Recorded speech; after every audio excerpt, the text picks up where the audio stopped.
गुरु प्यारी सात संगत जी, राधा स्वामी जी। 7 सितंबर डेरा ब्यास में क्वेश्चन आंसर इस प्रकार हैं। एक लड़का बाबा जी से, बाबा जी मेरे पापा को आपके ऊपर इतना विश्वास है और जब भी कोई मुसीबत आती है तो मेरे पापा कह देते हैं कि टेंशन ना लो, बाबा जी अपने आप देख लेंगे। और मेरे पापा कहते हैं कि जैसे बाबा जी अलग अलग सेंटरों में जाते हैं ऐसे ही एक दिन हमारे घर भी ज़रूर आएंगे। तो बाबा जी ने इस पर कहा कि बेटा पहले हमें यह सोचना चाहिए कि हमारा घर कौन सा है।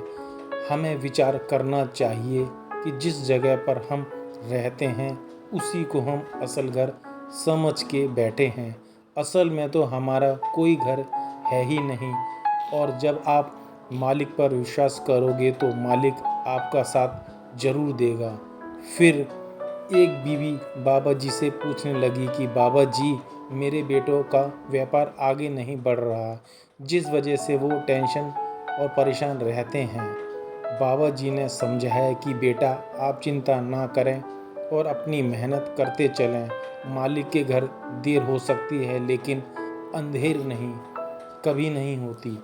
फिर एक भाई बाबा जी से कहने लगा कि बाबा जी कुछ रिश्तेदार दिखाने को तो साथ खड़े होते हैं लेकिन अंदर से वो हमारी मदद नहीं करना चाहते।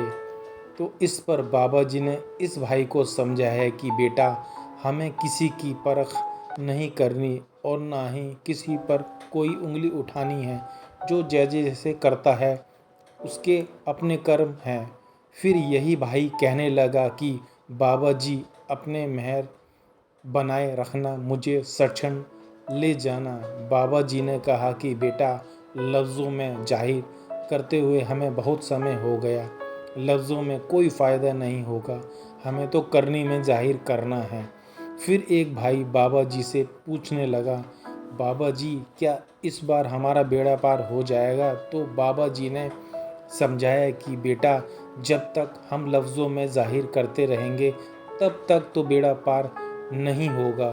करनी में जाहिर करेंगे, मेहनत करेंगे तो मालिक बेड़े को पार जरूर लगा देगा।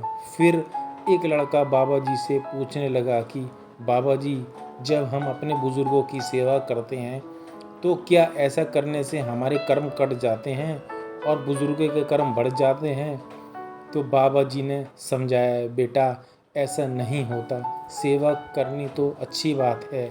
सेवा करते हुए हमें नहीं देखना कि वह बुज़ुर्ग है या नहीं, और सेवा करते हुए हमें ऐसी बात कभी नहीं सोचनी कि उनके कर्म बढ़ेंगे या नहीं। सेवा करने से किसी के कर्म नहीं बढ़ते। फिर एक भाई ने बाबा जी से पूछा बाबा जी हम सिमरन पर बैठते हैं तो हमारा शरीर हिलने लग जाता है। तो बाबा जी ने समझाया ये सब हमारे मन पर पड़े प्रभावों के कारण होता है। हमें आँखों के बीच तीसरे तिल पर ध्यान टिकाना है, धीरे धीरे हमें इसकी आदत पड़ जाएगी, इसलिए आप कोशिश ना छोड़ें। फिर एक लड़का कहने लगा कि बाबा जी मैं पढ़ाई में कमज़ोर हूँ, आपसे विनती है आप मेरी पढ़ाई में मेरी मदद करना। तो बाबा जी ने हंसते हुए कहा कि बेटा यह तो मैं नहीं कर सकता, मैं तो खुद पढ़ाई में कमज़ोर था, मेरी माँ ने मुझे डंडों से मार मार कर पढ़ाया है। तो आप ही सोचो मैं पढ़ाई में आपकी क्या मदद कर सकता हूँ। बाबा जी की बात सुनकर सारी संगत ज़ोर ज़ोर से हंसने लगी। फिर एक बीवी ने बाबा जी से पूछा कि मालिक कौन है। तो बाबा जी ने उदाहरण देते हुए समझाया कि बेटा जैसे चित्र है तो चित्रकार भी है, ऐसे ही सृष्टि है तो सृष्टिकर्ता भी होगा। अभी हम उस अवस्था तक नहीं पहुँचे कि हम मालिक का भेद जान पाएँ। पहले हमें उस अवस्था तक पहुँचना पड़ेगा, उसके बाद हम जान पाएंगे कि मालिक कौन है। फिर एक भाई कहने लगा कि हुजूर जी को भी जी आया नू। हुजूर जी को बहुत बहुत स्वागत है। यह सुनकर बाबा जी हंसते हुए कहने लगे कि मुझे जी आया नू नहीं बोलोगे? तो भाई कहने लगा कि बाबा जी आपको भी जी आया नू। ये सुनकर संगत और बाबा जी के साथ हुजूर भी हंसने लगे। फिर यही भाई कहने लगा कि बाबा जी आप हमारे सेंटर में भी ज़रूर आना। तो बाबा जी ने मुस्कुराते हुए हुजूर जी की तरफ देखते हुए कहा कि इसलिए तो इनका सहारा लिया है। आगे बाबा जी हंसते हुए कहने लगे कि एक काम करते हैं, 4-5 बाबे और रख लेते हैं। कोई एक सेंटर में जाएगा तो कोई दूसरे में सेंटर में जाएगा, और साथ में एक बीवी भी रख लेते हैं, वो भी सेवा पर चली जाया करेगी। सारी संगत बहुत ज़ोर ज़ोर से हंसने लगी।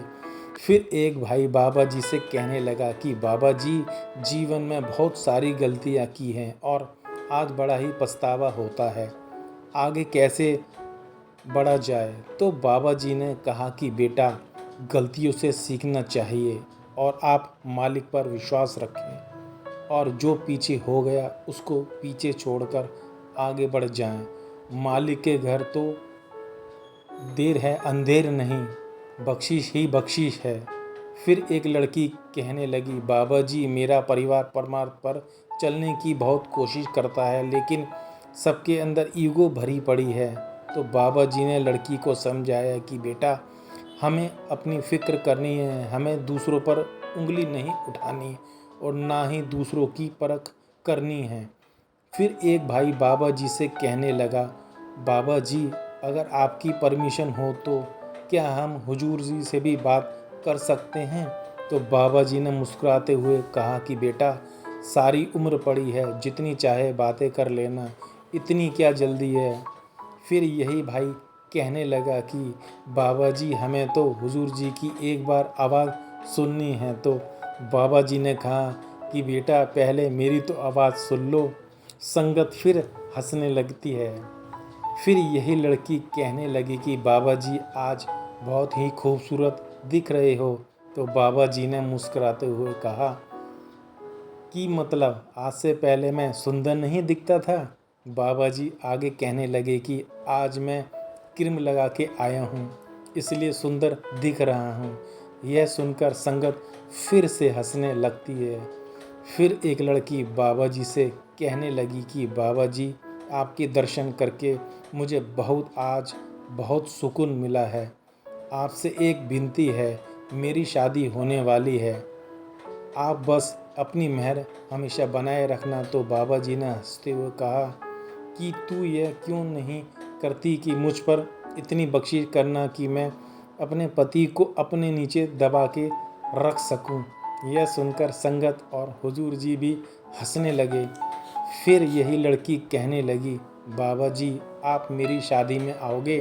तो बाबा जी ने मुस्कुराते हुए कहा कि बेटा मैं तो सिर्फ भोगों पर जाता हूँ।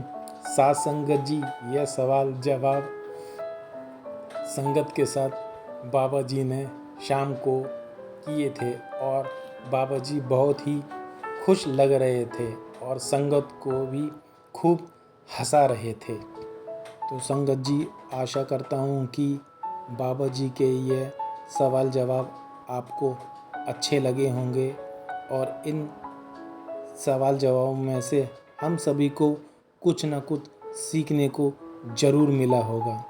तो जल्दी ही मिलते हैं एक नए अपडेट के साथ। जब तक आप अपना और अपने परिवार का ध्यान रखिए। आप सभी को दोनों हाथ जोड़कर प्यार भरी राधा स्वामी जी।